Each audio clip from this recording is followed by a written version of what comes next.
Hi, welcome to TollyTube.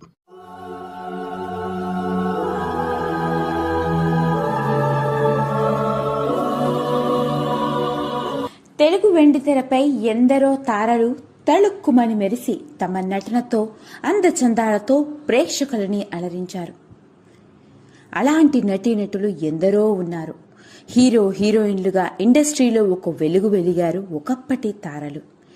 అయితే అందులో కొందరు నటులు మాత్రం ఆ రోజుల్లోనే హయ్యెస్ట్ రెమ్యూనరేషన్ తీసుకుని ఊహించని రేంజ్లో డబ్బుని మరియు కీర్తి ప్రతిష్టలని గడించారు.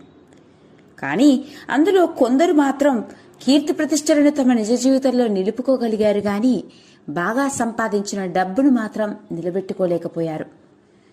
ఎంతో డబ్బు సంపాదించుకున్నప్పటికీ అది చివరి దాకా కాపాడుకోలేక నిజ జీవితంలో చివరి రోజుల్లో చాలా కష్టాలు పడుతూ జీవితాన్ని వెళ్లబుచ్చిన తారలు ఎందరో. అయితే అలాంటి తారల జీవితాల నుంచి అప్పట్లో ఇండస్ట్రీలోకి అడుగుపెట్టిన నటీనటులు ఎంతో నేర్చుకున్నారని చెప్పాలి. కొందరిని చూసి నటన నేర్చుకుంటే ఇంకొంతమందిని చూసి ఎలాంటి జీవితం గడపాలో నేర్చుకున్నారు. అలా తెలుగు సినిమా ఇండస్ట్రీలోకి అడుగుపెట్టి కీర్తి ప్రతిష్టలను సంపాదించడం మాత్రమే కాకుండా అంతకు మించి కోట్ల ఆస్తికి అధిపతిగా, అంతేకాకుండా తెలుగు వెండితెరపై రారాజుగా ఒక వెలుగు వెలిగిన స్టార్ గొప్ప నటుడు ఆయన. ఇక తెలుగు సినిమా ఇండస్ట్రీకే ఎవర్ గ్రీన్ సోగ్గాడు. అవునండి, నేను మాట్లాడబోయేది మన టాలీవుడ్ ఇండస్ట్రీకే గర్వకారణంగా నిలిచిన ఒకప్పటి స్టార్ హీరో శోభన్ బాబు గారు. ఆ రోజుల్లోనే అందరి మాదిరిగానే చెన్నైకి చేరుకొని ఎలాగైనా సినిమా ఇండస్ట్రీలో అడుగుపెట్టి నటనతో రాణించాలి అన్న ఆశయంతో తెలుగు వెండితెరపై ఒక వెలుగు వెలిగిన గొప్ప నటుడి ఈయన. 6 అడుగుల అందగాడుగా అందచందాలతో నటనతో ప్రేక్షకుల్ని కట్టిపడేశాడు. అయితే శోభన్ బాబు గారు నటనతో పాటు ఎంతో నేర్చుకున్నారనే చెప్పాలి. సినిమా ఇండస్ట్రీలోకి అడుగుపెట్టి వెండితెరపై హ్యాండ్సమ్ హీరోగా నటనతో అందచందాలతో ప్రేక్షకులకి వినోదాన్ని పంచారు. దాంతో పాటు ఎనలేని కీర్తి ప్రతిష్టలను అంతకు మించి డబ్బుని సంపాదించుకున్నారు శోభన్ బాబు గారు. సినిమా ఇండస్ట్రీలో రాణిస్తున్న రోజుల్లోనే ఆయన సంపాదించిన డబ్బుతో స్థిరాస్తులని కొనుగోలు చేశారు. ఆ రోజుల్లోనే కొన్ని వేల కోట్ల విలువలు చేసే ఆస్తులను సొంతం చేసుకున్న ఏకైక నటుడు ఈయన. ఈయన సలహా మేరకే టాలీవుడ్ ఇండస్ట్రీలో అప్పుడు హీరోలుగా రాణించిన చంద్రమోహన్, మురళీమోహన్ వంటి వాళ్ళు కూడా ఆస్తుల్ని కొనుగోలు చేసినట్లు చెప్పుకొచ్చారు. అలా తనతో పాటు తన చుట్టూ ఉండే స్నేహితులు మరియు సన్నిహితులకు కూడా సరైన సలహాలు ఇస్తుండేవాడట.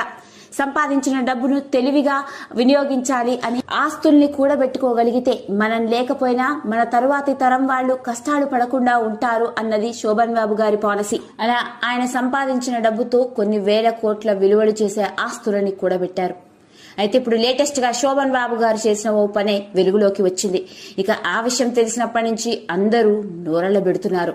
మరి ఇంతకీ ఆ సంఘటన ఏంటయా అంటే, శోభన్ బాబు బయట వ్యక్తులను పెద్దగా పట్టించుకోకపోయినప్పటికీ తన చుట్టూ ఉండే సన్నిహితులు మరియు తన స్నేహితుల గురించి మాత్రం బాగా ఆలోచించేవారు. ముఖ్యంగా తన ఇంట్లో పనిచేసే వాళ్ళని ఎంతో జాగ్రత్తగా దగ్గరుండి చూసుకునేవారట. రోజు తన కాళ్లు పడుతూ కారు తుడిచే తన డ్రైవర్ కుటుంబాన్ని దగ్గరుండి చూసుకునేవారు. ఎంతో సన్నిహితంగా ఉండేవారట. ఇక డ్రైవర్ కుటుంబం బాగోగులన్నీ శోభన్ బాబు గారు చూసుకునేవారట. ఇక ఆ డ్రైవర్ కి రియల్ ఎస్టేట్ పై అవగాహన కల్పించి ఇచ్చిన జీతాన్ని కూడబెట్టి డ్రైవర్ చేత చెన్నైలో ఓ భూమిని కొనిపించారట ఆ రోజుల్లోనే.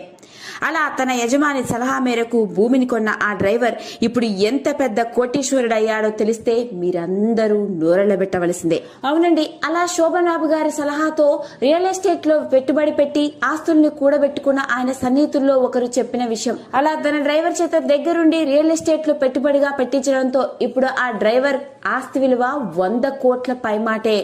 అంటే దీన్ని బట్టే చెప్పొచ్చు శోభన్ బాబు గారు తన చుట్టూ ఉండే వ్యక్తుల గురించి ఎంతగా ఆలోచిస్తారో. తాను బాగుపడడం మాత్రమే కాదు, తాను లేకపోయినా తన డ్రైవర్ కుటుంబం సుఖంగా ఉండాలని ఆలోచించి ఆ రోజు ఆయన చేసిన ఆ పనికి ఇప్పుడు ఆ డ్రైవర్ కుటుంబం రోజు ఆయన ఫోటోకి దండం పెట్టుకుంటారట. అలా తన యజమాని చేసిన ఆ పని వల్లే ఈ రోజు 100 కోట్ల ఆస్తుల్ని తాను సొంతం చేసుకోగలిగాను అని చెప్పుకొచ్చాడు. మరి లేటెస్ట్ గా సోషల్ మీడియా వేదికగా చేసుకుని బయటకు వచ్చిన ఈ విషయం ఇప్పుడు తెగ చక్కర్లు కొడుతోంది. ఈ వీడియో కనుక మీకు నచ్చినట్లయితే లైక్ చేయండి, షేర్ చేయండి, సబ్స్క్రైబ్ చేసుకోండి.